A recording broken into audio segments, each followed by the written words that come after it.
Hi friends, मैं आकांक्षा शर्मा जी के with आकांक्षा में आपका स्वागत करती हूँ। आज फ्रेंड्स हम प्राचीन इतिहास के ऑब्जेक्टिव पढ़ने वाले हैं। 100 सुपर डुपर हिट प्रश्न। इसके बाद हम मध्यकालीन इतिहास पढ़ेंगे। ये टेस्ट 11 है, जो मेरे टेस्ट सीरीज़ है 50 टेस्ट की, उसका टेस्ट 11 मैं आपको पढ़ा रही हूँ। यूनिट 2 से संबंधित इसमें प्रश्न रहेंगे। बहुत ही अच्छे तूफानी प्रश्न हैं, लास्ट तक देखिएगा वीडियो।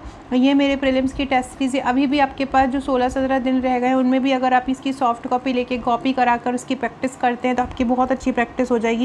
5000 इसमें एमसीक्यू है, करंट अफेयर्स के भी हैं, खेल कूद के भी हैं, मतलब पूरा का पूरा जो सिलेबस है उसके एमसीक्यू 5000 इसमें दिए गए हैं, तो जो आपके लिए बहुत लाभदायक है। हर यूनिट से लगभग 300 400 500 प्रश्न लिए गए हैं, तो आप ये ले सकते हैं। इसकी सॉफ्ट कॉपी 999 की है और हार्ड कॉपी 1999 की। आप इसकी से पीडीएफ लेकर और उसकी कॉपी भी करा सकते हैं। हर पेज के नीचे इसमें आंसर दिया गया है। देखिए, ये आपको दिख रहे होंगे, इस प्रकार से टेस्ट सीरीज़ में आंसर दिया है, तो आप घर बैठ के आसानी से एक बार लेके और इसकी बाइंडिंग करा के कर सकते हैं। तो चलिए स्टार्ट करते हैं।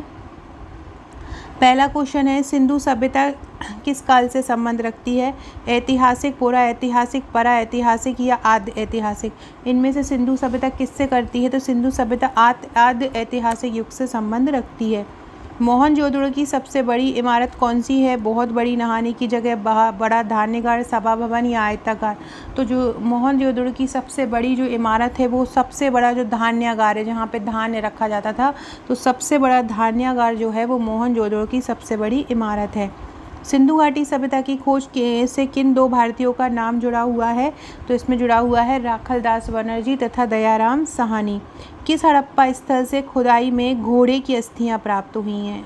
एक सेकेंड रुकिएगा। हाँ, किस हड़प्पा स्थल से खुदाई में घोड़े की अस्थियां प्राप्त हुई हैं? तो कहाँ से हुई हैं? सुरकोटडा से। कहाँ से हुई हैं? ये अभी हमारे भारत में नहीं है, ये सुरकोटडा से खुदाई में घोड़े की अस्थियां प्राप्त हुई हैं। मनका बनाने का कारखाना कहाँ से प्राप्त हुआ है? मनका बनाने का कारखाना चन्हूदड़ो से प्राप्त हुआ है। चन्हूदड़ो रायसेन में है, राजस्थान में है। सिंधु घाटी सभ्यता की लिपि कैसी है? सिंधु घाटी सभ्यता की लिपि अवाचनीय, फारसी, संस्कृत या द्रविड़ किस प्रकार की है? तो सिंधु घाटी की जो लिपि है वो अवाचनीय है। अवाचनीय से मतलब है कि उसको पढ़ नहीं सकते हैं। हड़प्पा के लोग प्रयोग करना किसका नहीं जानते थे? तो हड़प्पा के लोग किसका प्रयोग करना नहीं जानते थे? सोने का जानते थे, चांदी का जानते थे, कांस्य का भी जानते थे, लोहे का प्रयोग करना नहीं जानते थे। संगम साहित्य का संरक्षण किसको कहा जाता है इनमें से?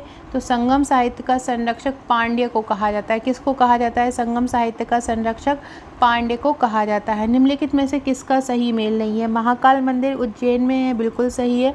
श्रृंगेरी मठ चिकमंगलूर जिले में है, ये भी सही है। सूर्य मंदिर कोणार्क में है, ये भी सही है। जैन मंदिर खजुराहो में है, तो जैन मंदिर खजुराहो में तो दूसरे मंदिर भी है, केवल जैन मंदिर नहीं है अकेले, तो ये ऑप्शन जैन हो जाएगा। भीम बेटका की गुफाएं कहाँ पे स्थित है? बहुत सरल क्वेश्चन है, मध्य प्रदेश में है भीम बेटका की गुफाएं। अगला क्वेश्चन है, निम्नलिखित विकल्पों में से गलत जोड़ी का चयन करना है। चंद्रगुप्त मौर्य, राजराजा चोल, बिंबिसार गुप्त, कनिष्क कुषाण, इनमें से कौन है जो सही नहीं है? बिंबिसार हर्य वंश के थे, तो बिंबिसार इसमें सही नहीं है। चंद्रगुप्त मौर्य वंश के थे, बिल्कुल सही है। राजराजा चोल वंश के थे, ये भी सही है। कनिष्क कुषाण वंश के थे, ये भी सही है। राजतरंगिणी के लेखक कौन है? राजतरंगी की लेखक कल्हण है, कश्मीर के थे। किस स्तूप के निर्माण में सफ़ेद संगमरमर का प्रयोग किया गया है? इनमें से कौन सा ऐसा स्तूप है जिसमें सफ़ेद संगमरमर का प्रयोग किया है? तो किस में किया है? अमरावती के स्तूप में। याद रखिएगा, अमरावती के स्तूप में सफ़ेद संगमरमर का उपयोग किया है। सफ़ेद संगमरमर का उपयोग किस में किया है? अमरावती के स्तूप में। एपिग्राफी क्या है? इनमें से एपिग्राफी किसे कहते हैं? तो एपिग्राफी क्या होती है? सिक्कों का अध्ययन, शिलालेखों में प्रयुक्त प्राचीन लेख, शिलालेखों या भूतकाल के पदार्थ। क्या होता है एपिग्राफी? तो एपिग्राफी का मतलब होता है शिलालेखों का अध्ययन। एपिग्राफी का अध्ययन मतलब क्या होता है? शिलालेखों का अध्ययन। भारतीय उपमहाद्वीप ने सबसे पहले खेती कहाँ आरंभ की थी? तो कहाँ आरंभ की थी? हड़प्पा, मेहरगढ़, मोहनजोदड़ो या आमरी?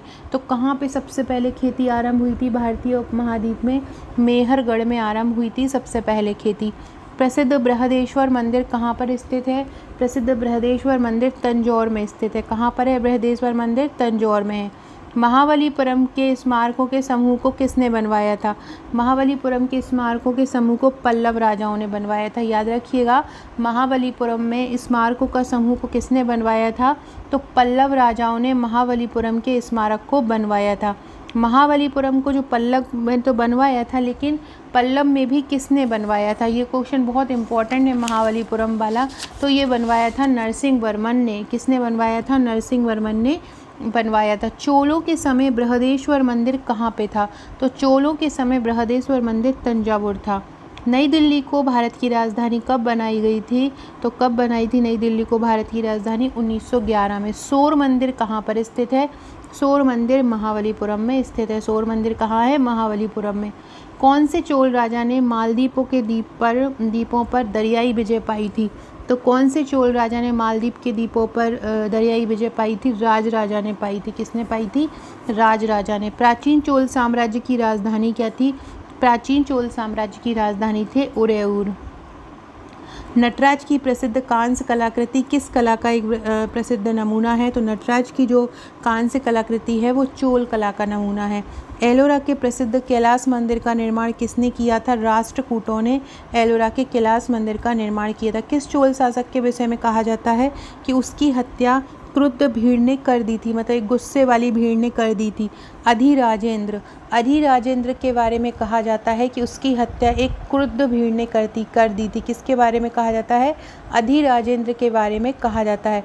कौन सा चालुक्य शहर को मंदिरों का शहर कहा गया? जो चालुक्यों का शहर था उसे मंदिरों का शहर कहा गया। किसको कहा गया? ऐहोल को। किस लेखक ने 10 कुमार चरित लिखी और वह किसके दरबार में रहता था? तो 10 कुमार चरित लिखी थी दंडिन ने लिखी थी, और ये नरसिंह वर्मन द्वितीय के दरबार में रहता था। याद रखिएगा, 10 कुमार चरित दंडिन ने लिखी, 10 कुमार चरित दास दंडिन, और ये किसके दरबार में रहता था? तो ये दंडिन रहता था नरसिंह वर्मन द्वितीय के दरबार में। अगला क्वेश्चन है, निम्नलिखित में से इनमें से कौन सा मंदिर खजुराहो में नहीं है? कंदरिया महादेव है, 64 योगिनी भी है, चित्रगुप्त भी है, दशावतार मंदिर खजुराहो में नहीं है। आबू का जैन मंदिर किससे बना है? आबू का जैन मंदिर किससे बना है? बलुआ से, चूना पत्थर से, ग्रेफाइट से या संगमरमर से? तो आबू का जैन मंदिर संगमरमर से बना है। दिलवाड़ा जैन मंदिर कहाँ पर स्थित है? दिलवाड़ा जैन मंदिर माउंट आबू में स्थित है। दिलवाड़ा जैन मंदिर, और ये माउंट आबू कहाँ पर है? ये माउंट आबू राजस्थान में है। दिलवाड़ा के चालुक्य मंदिर कहाँ पर हैं? इनमें से कहाँ पर दिलवाड़ा के चालुक्य मंदिर है? राजस्थान में है। विक्रमशिला विश्वविद्यालय के संस्थापक कौन थे? विक्रमशिला विश्वविद्यालय के संस्थापक धर्मपाल थे। बिहार में ये विश्वविद्यालय था, और ये क्वेश्चन भी बहुत इंपॉर्टेंट है। सूर्य मंदिर कौन से राज्य में स्थित है? कोणार्क का सूर्य मंदिर, इसको पहली सोलर सिटी भी घोषित किया है कोणार्क को, याद रखिएगा। दूसरा हमारे मध्य प्रदेश की सांची को घोषित किया है। ये क्वेश्चन इंपॉर्टेंट है। और पहला कोणार्क को किया है, पहला जो है सोलर सिटी घोषित। सूर्य मंदिर कहाँ है? उड़ीसा में। खजुराहो का जो कंदरिया महादेव मंदिर है उसका निर्माण किसने किया था? चंदेल शासकों ने उसका निर्माण किया था। किस राजवंश ने भारत को प्रसिद्ध खजुराहो के मंदिर दिए थे? चंदेल वंश ने दिए। फ्रेंड्स, अगर आपका नंबर मेरे पास सेव नहीं है तो आप मुझे को व्हाट्सअप करके अपना नंबर सेव करवा दीजिए। मैं स्टेटस पे कुछ क्वेश्चन डाल रही हूँ ताकि आपको वो क्वेश्चन मिल सकें। आप हमारे टेलीग्राम और व्हाट्सएप ग्रुप को भी ज्वाइन कर लीजिएगा, डिस्क्रिप्शन बॉक्स में लिंक दी है। और डेली मैं जो क्वेश्चन स्टेटस पे डाल रही हूँ मैं पर्सनली ग्रुप में नहीं पहुँचा सकती हूँ, इसलिए आपको बोलती हूँ कि ग्रुप चेक आप मेरा स्टेटस चेक कीजिए। नंबर सेव नहीं है तो अपना नाम और नंबर लिखवा कर मेरे पास सेव करवा दीजिए। अगला 38वां क्वेश्चन है, खजुराहो के मंदिर किस धर्म से संबंधित हैं? बौद्ध धर्म, हिंदू धर्म, हिंदू और जैन धर्म या जैन धर्म? तो हिंदू और जैन धर्म से संबंधित हैं खजुराहो के मंदिर। खजुराहो को मातंगेश्वर मंदिर किसको समर्पित है? खजुराहो का मातंगेश्वर मंदिर किसको समर्पित है? शिव को समर्पित है। पाल साम्राज्य का प्रथम शासक कौन था? पाल साम्राज्य का प्रथम शासक गोपाल था। साहित्य के प्रख्यात समर्थक राजा भोज किस वंश के थे? तो राजा भोज परमार वंश के थे। किसे यूरोपीय नाविकों द्वारा ब्लैक पैगोडा भी कहा गया? कोणार्क को कहा गया, लेकिन ये भी ध्यान रखिएगा किसके द्वारा कहा गया था ब्लैक पैगोडा? यूरोपीय नाविकों द्वारा। खजुराहो मंदिर वास्तुकला की किस प्रकार की शैली को उजागर करता है? खजुराहो का मंदिर नागर शैली, क्योंकि खजुराहो मंदिर हमारे उत्तर मध्य में है और यहाँ के जो जितने भी मंदिर हैं मेनली नागर शैली में बने, और जो दक्षिण के मंदिर रहते हैं वो द्रविड़ शैली में बने होते हैं।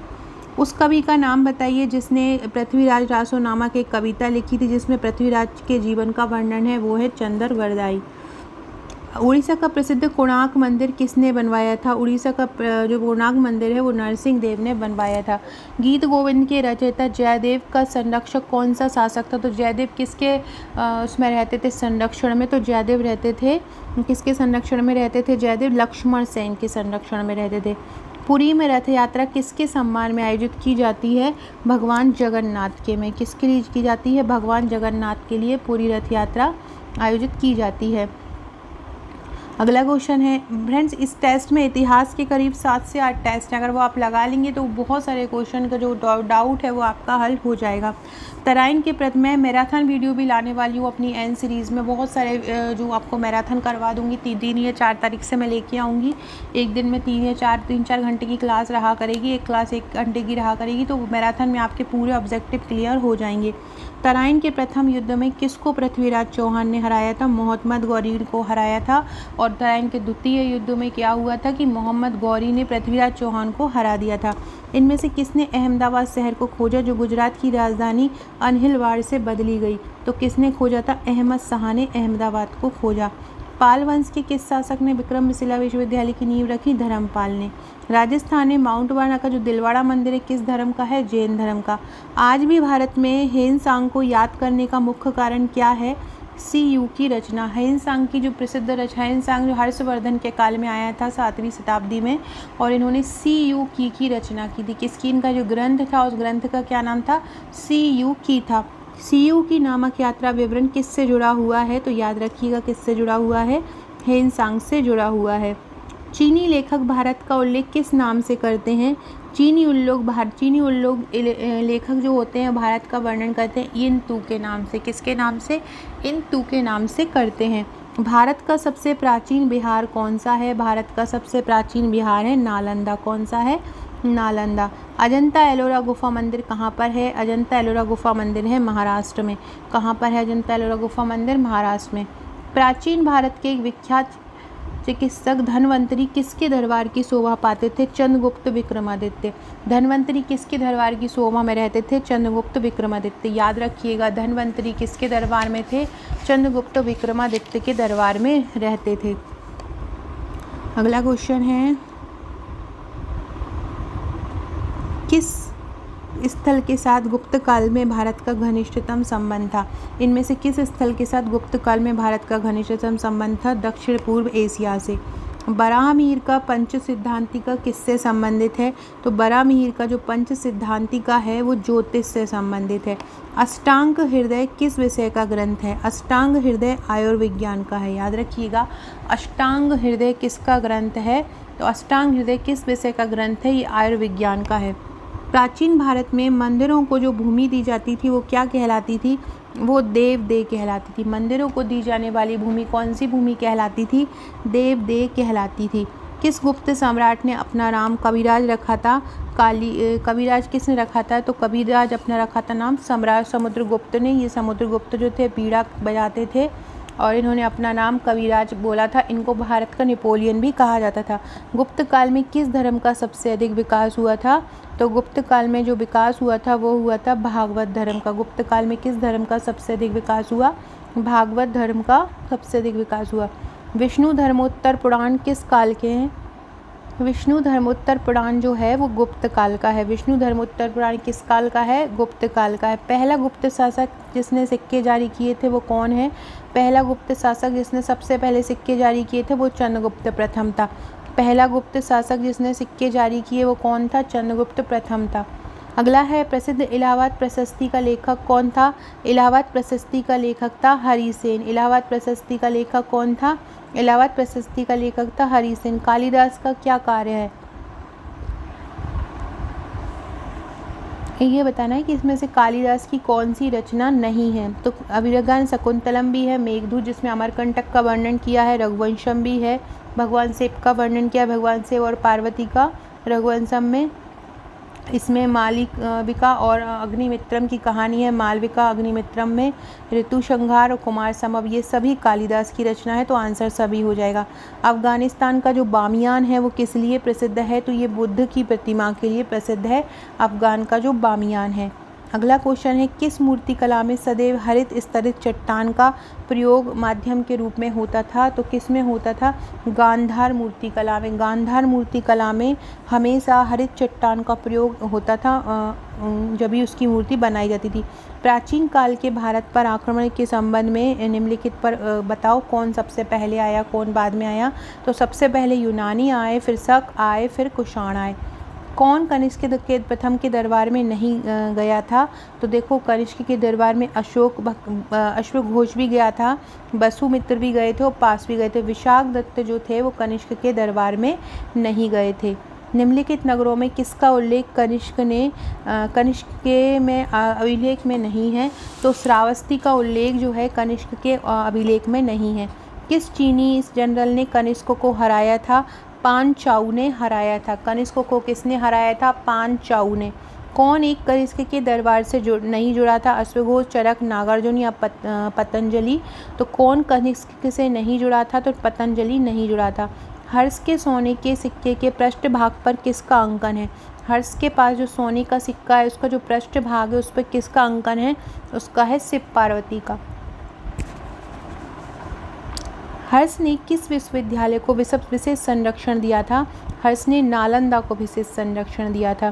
प्रिंस ऑफ पिलग्रिम्स के नाम से किसको जाना जाता है, प्रिंस ऑफ पिलग्रिम्स के नाम से किसको जाना जाता है, बोल रहे हैं, तो जाना जाता है प्रिंस ऑफ पिलग्रिम्स के नाम से हेन सांगो। किसको जानते हैं प्रिंस ऑफ पिलग्रिम्स, है ना, तो वो तीर्थ यात्रियों का राजा राजकुमार किसको बोला जाता है, हेन सांगो। चीनी तीर्थयात्री हेनसांग ने भारत पर किसके समय काम किया, किसके काल में आए थे, तो ये आए थे हर्षवर्धन के काल में। हर्षवर्धन की आरंभिक राजधानी क्या थी, हर्षवर्धन की राजधानी थी थानेश्वर। वर्धन वंश के पुष्यवर्धन वंश की स्थापना की थी इनके पिता ने। प्राचीन सांख्य दर्शन में किसका महत्वपूर्ण योगदान है, सांख्य की बात कर रहे हैं। ये जितने भी सांख्य दर्शन है मैंने उनको अपने एक नए चैनल जो मैंने ट्रिक का बनवाया है उसको ट्रिक द्वारा पूरे दर्शन को बहुत ही सरल तरीके से बताया। आप वो एक वीडियो पढ़ेंगे 10 मिनट का, उसमें आपको पूरे दर्शन याद हो जाएंगे। उसमें मैंने पूरे दर्शन करवाए हैं। हर वेद जो रहते हैं जैसे ऋग्वैदिक, उत्तर वैदिक, इन वेदों के जो आरण्यक हैं, इन वेदों के जो उपवेद हैं, इन वेदों के जो उपनिषद है वो भी मैंने उस वीडियो में करवाए हैं, ट्रिक द्वारा करवाए हैं। तो भी एक वीडियो में आपको पूरा कवर, वो मेरे इस चैनल पर नहीं है, दूसरे चैनल पर है। उस चैनल की लिंक आपको मैं कमेंट बॉक्स में डाल दूँगी तो आप उसको सब्सक्राइब करके उस वीडियो को ज़रूर देख लीजिएगा, आपको ये वाला टॉपिक याद हो जाएगा। कब देखो ये भी कपिल मुनि का भी आपको याद है। कपिल मुनि ने कौन सा दर्शन प्रतिपादित किया था, सांख्य दर्शन। योग दर्शन के प्रतिपादक कौन थे, पतंजलि। प्राचीन भारत में किस वंश का शासनकाल स्वर्ण युग कहा जाता था, गुप्त। किस काल में स्त्रियों की पुरुषों से बराबरी थी, ऐसा कौन सा काल था, तो ना तो इस गुप्त काल में ऐसा था, मौर्य काल में, न चोलों में, ऐसा कोई काल नहीं था जहाँ पे स्त्रियों की पुरुष से बराबरी हो। सती प्रथा का प्रथम अभिलेखित साक्ष्य कहाँ से मिला है, एरन से मिला है, एरन सागर में है। गुप्त संवत की स्थापना किसने की थी, गुप्त संवत की स्थापना की थी चंद्रगुप्त प्रथम ने। चंद्रगुप्त प्रथम ने गुप्त संवत की स्थापना की थी, याद रखिएगा। गुप्त संवत की स्थापना किसने की थी, गुप्त संवत की स्थापना चंद्रगुप्त प्रथम ने की थी। कालिदास किसके शासनकाल में थे, कालिदास चंद्रगुप्त द्वितीय के शासनकाल में थे। कालिदास किसके शासनकाल में थे, तो कालिदास किसके शासनकाल में थे, चंद्रगुप्त द्वितीय के काल में कालिदास थे। शक विजेता इनमें से किसको कहा जाता है, शक मतलब जिन्होंने शकों पर विजय प्राप्त करी थी, तो इनमें से किसको कहा जाता है शक विजेता, तो शक विजेता कहा जाता है चंद्रगुप्त द्वितीय को। किसको कहा जाता है शक विजेता, चंद्रगुप्त द्वितीय को कहा जाता है। अफगानिस्तान का जो बामियान था वो बुद्ध प्रतिमा के लिए प्रसिद्ध था। भारत का नेपोलियन किसे कहा जाता है, तो भारत का नेपोलियन किसे कहा जाता है, समुद्रगुप्त को भारत का नेपोलियन कहा जाता है। परम भागवत की उपाधि धारण करने वाला प्रथम गुप्त शासक कौन था, तो ऐसा गुप्त शासक जिसने परम भागवत की उपाधि धारण की थी वो थे चंद्रगुप्त द्वितीय। फ्रेंड्स, अगर कोई क्वेश्चन मुझसे गलत हो गया हो बोलने में या मेरे से आंसर गलत बता दिया हो तो वो मैं कमेंट बॉक्स में सही करा दूंगी। तो एक बार वीडियो के बाद आप लोग कमेंट बॉक्स भी चेक कर लिया कीजिए। परम भागवत की उपाधि धारण करने वाला प्रथम गुप्त शासक कौन था? चंद्रगुप्त द्वितीय था। इलाहाबाद स्तंभ अभिलेख किस एक से संबंधित है? तो इलाहाबाद स्तंभ अभिलेख किससे संबंधित है? इलाहाबाद स्तंभ समुद्रगुप्त से संबंधित है। प्रयाग प्रशस्ति किसके सैन्य अभियान के बारे में जानकारी देती है? प्रयाग प्रशस्ति समुद्रगुप्त के बारे में जानकारी देती है। मेघदूत का लेखक कौन था? तो मेघदूत के लेखक कौन थे? तो मेघदूत के लेखक थे कालिदास। कौन थे? मेघदूत के लेखक कालिदास थे। निम्नलिखित में से किस अभिलेख या शिलालेख में सती प्रथा का प्राचीनतम संदर्भ मिलता है? तो भानुगुप्त के एरन शिलालेख में मिलता है। गुप्त साम्राज्य का वास्तविक संस्थापक कौन था? गुप्त साम्राज्य का वास्तविक संस्थापक था वो चंद्रगुप्त थे। पहले अगर बोलेंगे, वास्तविक नहीं बोले और अकेले बोले संस्थापक, तो गुप्त साम्राज्य का अकेले संस्थापक था श्रीगुप्त। कौन था गुप्त साम्राज्य का संस्थापक? श्रीगुप्त था। और वास्तविक पूछे तो वास्तविक चंद्रगुप्त प्रथम था। पंचतंत्र को किसने लिखा था? विष्णु शर्मा ने लिखा था पंचतंत्र को। प्रथम हूण आक्रमण कब हुआ था? प्रथम हूण आक्रमण कब हुआ था? तो प्रथम हूण आक्रमण हुआ था 458 ईस्वी में। कब हुआ था प्रथम हूण आक्रमण? 458 ईस्वी में हुआ था। कामसूत्र के लेखक कौन है? वात्स्यायन। कौन है? वात्स्यायन कामसूत्र के लेखक हैं। गुप्त साम्राज्य में अपने जीवन काल में गुप्त कवि कालिदास द्वारा इनमें से कौन सा मशहूर प्रसिद्ध नाटक लिखा गया था?